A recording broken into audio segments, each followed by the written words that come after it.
राहुल गांधी का वो बात याद आ रही है मुझे कि आलू से सोना बनाएंगे। मैंने शेखावाटी में गया था तो मैंने यही कहा था शेखावाटी के लोगों को कि आलू से सोना तो हम नहीं बना सकते, लेकिन मेरी शेखावाटी की उस प्यासी धरती को पानी मिलेगा तो मेरा किसान जरूर सोना पैदा करेगा, किसान सोना पैदा करेगा। बोलिए भारत माता की, भारत माता की, गंगा माता की, यमुना माता की, आप सभी की। आज के इस बहुत ही ऐतिहासिक और मेरे लिए भावुक इस समय में यहां पर विराजमान हमारे पार्टी के प्रदेश के अध्यक्ष सम्मानीय मदन राठौड़ जी, हमारे उप मुख्यमंत्री प्रेमचंद बैरवा जी, हमारी पार्टी के पूर्व प्रदेश अध्यक्ष, हमारी पार्टी के पूर्व प्रतिपक्ष के नेता और वरिष्ठ नेता, हमारे कैबिनेट के सभी साथीगण और शेखावाटी से आए मेरे भाई और बहनों और सभी पार्टी के मेरे कार्यकर्ता भाई और बहनों, सबसे पहले तो मैं आप सभी का वंदन करता हूं, अभिनंदन करता हूं, आप सभी को मैं प्रणाम करता हूं। मित्रों, कल 29 जून का दिन राजस्थान के लिए एक ऐतिहासिक दिन, क्योंकि हम देखते थे राजस्थान में जब हमारी सरकार आई थी तो हमने सबसे पहले एक रोड मैप बनाया कि राजस्थान में सबसे ज्यादा आवश्यकता किस बात की है। आप सभी की मांग थी कि राजस्थान को अगर पानी मिलेगा तो हमारा राजस्थान आगे बढ़ेगा। हमारे किसान को पानी चाहिए, उद्योग को पानी चाहिए, पीने के लिए शुद्ध पानी चाहिए, पशुधन के लिए पानी चाहिए। हमारी लंबित योजना थी 40-40, 50-50 साल से, क्या हमारी ईआरसीपी की योजना हो, क्या हमारे यमुना का समझौता हो, इंदिरा गांधी गंग नहर की सफाई हो, चाहे देवास स्कीम की हमारी योजना हो, माही स्कीम की योजना हो, ब्राह्मणी नदी से हमारे बीसलपुर में पानी लाना हो, या हमारे नर्मदा की स्कीम हो। मित्रों, 2.5 साल के अंदर हमारी सरकार ने इन सभी क्षेत्रों में काम किया है। निश्चित रूप से देश के यशस्वी प्रधानमंत्री नरेंद्र मोदी जी के नेतृत्व में जब हमने राजस्थान का विजन रखा, हमने कहा राजस्थान का विकास के लिए पहले पानी चाहिए, बिजली चाहिए, उद्योग चाहिए, लगातार हमारी सरकार उसमें काम कर रही है। लेकिन मैं एक बात कहना चाहता हूं आपसे मित्रों, 1994 में यह आवाज हमारे पूर्व मुख्यमंत्री और पूर्व उपराष्ट्रपति स्वर्गीय भैरव सिंह शेखावत जी ने उठाई थी। लेकिन मैं आपको एक बात और कहूंगा कि आज कांग्रेस के लोगों के बयान में देख रहा था, 5 दिन पहले कुछ और कह रहे थे। हमने कहा इसका जवाब हम जब ही देंगे जब हमारा ये काम हो जाएगा। लेकिन आज उनके सुर बदल गए। मैं आपको एक ही बात कहना चाहता हूं, शेखावाटी के लोग मेरे सामने बैठे इसलिए, और मैं कहना चाहता हूं, इन लोगों ने शेखावाटी के साथ जितना बड़ा अन्याय कांग्रेस ने किया आज तक किसी ने नहीं किया। समय जब वोट का आता था तो ये शिलान्यास कर देते थे, यमुना के पानी के ख्वाब दिखाते थे, लेकिन उन्होंने एक पत्र भी नहीं लिखा।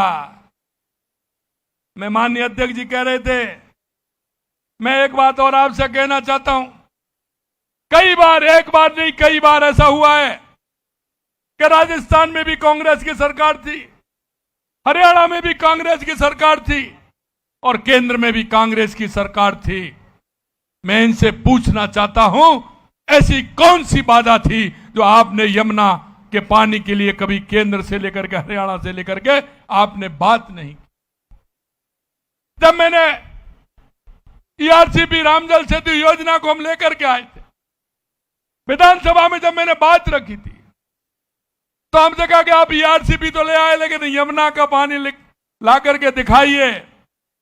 मैंने कहा था कि आप चिंता मत करिए, देश के यशस्वी प्रधानमंत्री नरेंद्र मोदी जी के नेतृत्व में शेखावाटी के अंदर यमुना का पानी लेकर के आएंगे। और मैंने यह भी कहा कि आप देखते जाइए।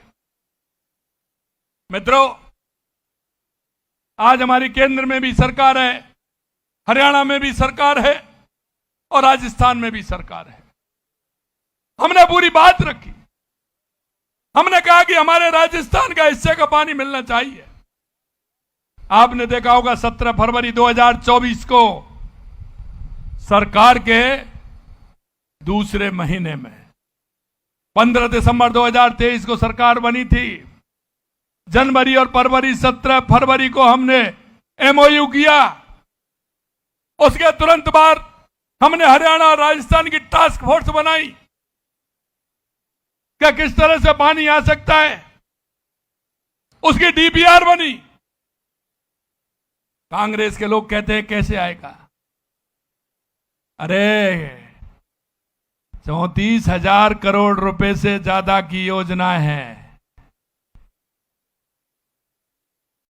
कभी आपने सोचा भी नहीं होगा, कांग्रेस के लोगों को यह विश्वास भी नहीं होगा। और आप देख रहे हैं दोनों राज्यों ने मिलकर के केंद्र की सहायता से डीपीआर बनाई।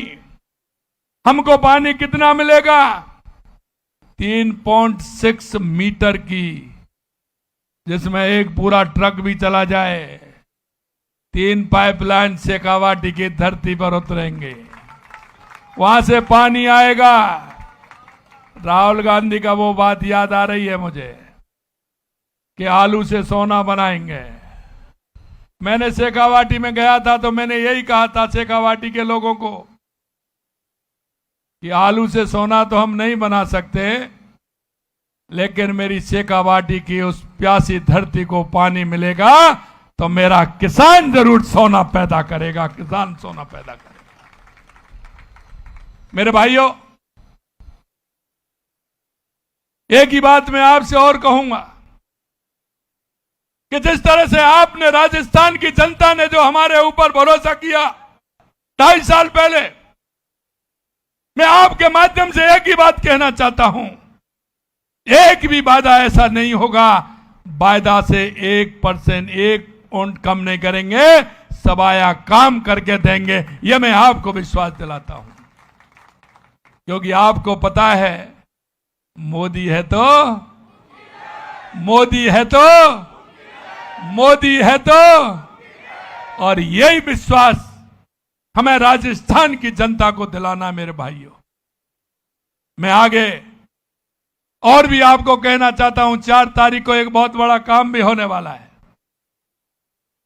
पहले जब राजस्थान में देखते थे तो राजस्थान की कहानी किसी ना किसी पेपर लीक से लिखी जाती थी कि आज ये पेपर लीक हो गया।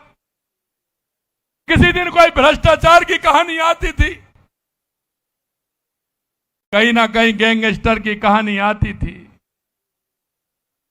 कहीं ना कहीं महिलाओं के साथ अत्याचार की कहानी आती थी। मेरे भाइयों, 2.5 साल से राजस्थान में यह आती है कि आज दूसरा रोजगार मेले के माध्यम से ये लोगों को नियुक्ति पत्र मिलने वाला है। आज आवाज आती है कि राजस्थान में इतना काम हो गया। आज आवाज आती है कि ईआरसीपी से लेके, यमुना समझौता से लेके, देवास स्कीम से लेकर के, ब्राह्मणी स्कीम से लेकर के, सोम कमलाओं के माध्यम से जवाई बांध की से लेकर के, और हमारी इंदिरा गांधी गंग नहर में पानी के लिए 5,000 करोड़ रुपए देने के बाद से ये सारी बातें आपको सुनाई देती है। कि राजस्थान के अंदर बिजली का उत्पादन कितना हो रहा है, आपको यह सुनाई देता है? अरे आपको यह तो लगता है कि मुख्यमंत्री दिल्ली जाता है, लेकिन कभी इस पर किया क्या कि आपने 5 साल में 3,900 मेगावाट बिजली पैदा की थी और 2.25 साल में हमने 12,000 मेगावाट बिजली पैदा की है। मैं राजस्थान के किसान भाइयों को कहना चाहता हूं, उद्योगपतियों को भी कहना चाहता हूं, हमने कहा 2027 में दिन में बिजली देंगे, लेकिन 26 जिलों में हमने देना प्रारंभ कर दिया है। और आप महसूस करते होंगे कि राजस्थान में बिजली की कोई कमी नहीं है। 3 महीने से जब बिजली की ज्यादा आवश्यकता है तो हम दूसरे प्रदेशों को बिजली देने का काम कर रहे हैं। यह भारतीय जनता पार्टी की सरकार होती है। देश के प्रधानमंत्री नरेंद्र मोदी जी के नेतृत्व में लगातार हमारी सरकार काम कर रही है। इस समझौते के लिए मैं माननीय प्रधानमंत्री जी के निर्देशन पर देश के यशस्वी गृह मंत्री और सहकारिता मंत्री माननीय अमित शाह जी ने, माननीय हमारे जल शक्ति मंत्री सी आर पाटिल जी ने, मेरे मित्र हरियाणा के मुख्यमंत्री माननीय नायब सिंह सैनी जी ने ये कल जो तोहफा दिया है, मैं सभी को बहुत बहुत शुभकामनाएं देना चाहता हूं। राजस्थान की 8 करोड़ जनता की तरफ से शुभकामनाएं देना चाहता हूं। और आपको मैं सिर्फ एक ही विश्वास दिलाना चाहता हूं मेरे भाइयों, आप घोषणा पत्र निकाल लीजिए, देख लीजिए, हम उससे ज्यादा ही काम करेंगे। राजस्थान की जनता को आपको विश्वास दिलाना है। आपको चिंता करने की जरूरत नहीं है। लगातार हमारी सरकार काम कर रही है और अभी अभी देखते चलिए क्या क्या होता है। हमने युवाओं को 1,25,000 नौकरियां दे दी। 4 तारीख को और देश के यशस्वी प्रधानमंत्री नरेंद्र मोदी जी के नेतृत्व में राजस्थान के युवाओं को नियुक्ति पत्र मिलने वाला है। जयपुर के अंदर मेट्रो की सौगात भी मिलने वाली है। और यही नहीं, आप देख रहे हैं कि 2.5 साल के अंदर युवाओं का विश्वास और भरोसा आपके प्रति बढ़ा है। और मैं युवाओं को कहना चाहता हूं, 2.5 साल में एक भी पेपर लीक नहीं हुआ। आप मेहनत करिए, हमारी सरकार पूरी तरह से पारदर्शी तरीका से युवाओं के साथ है। और मैं ये भी कहना चाहता हूं, उद्योग के क्षेत्र में स्वरोजगार के लिए भी हमारी सरकार अनुदान दे रही है। हमने जो वायदे किए, हम एक एक वायदे को पूरा करेंगे। आज की यह सौगात हमारे शेखावाटी के लिए, हमारे राजस्थान के लिए एक ऐतिहासिक सौगात है। मैं पुनः देश के यशस्वी प्रधानमंत्री नरेंद्र मोदी जी को राजस्थान की जनता की तरफ से बहुत बहुत शुभकामनाएं देना चाहता हूं, बहुत बहुत बधाई देना चाहता हूं। आप इतनी बड़ी संख्या में एयरपोर्ट से लेकर के यहाँ आए और स्वागत और अभिनंदन किया है, आपको भी मैं प्रणाम करता हूं। बहुत बहुत धन्यवाद। जय हिंद, जय भारत, जय राजस्थान।